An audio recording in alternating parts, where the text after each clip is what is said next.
So, you worked security for the camp for a bit. Did you experience anything?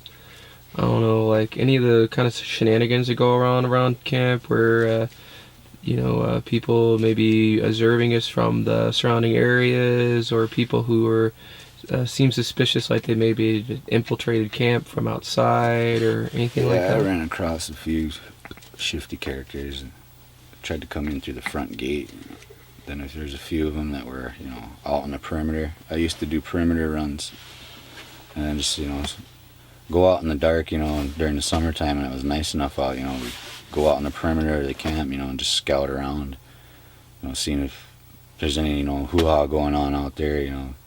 Generally, at big people gatherings like that, what our main concern was just like see if there's anybody, bringing booze into camp, or seeing if any of the campers are messing around. But then every now and again, we'd catch people sneaking in from way out in the boonies, like dressed in camouflage and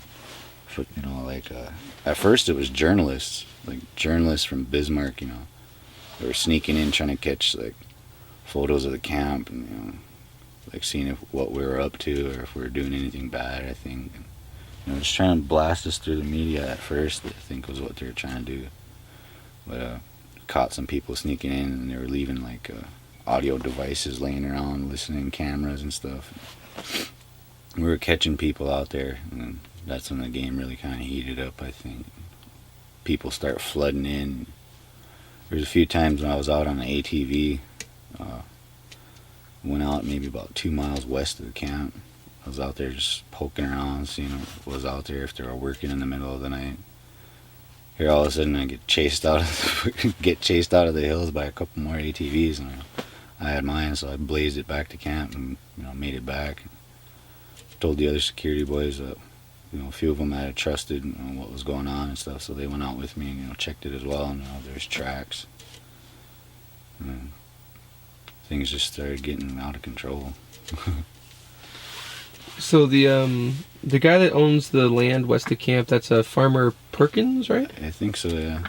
And he actually doesn't, from what I understand, he hasn't allowed anybody from DAPL to go on his land. He hasn't given their private security permission to cross over onto his land. Crossover. So those people who you had to flee from that night were private security that were trespassing, right?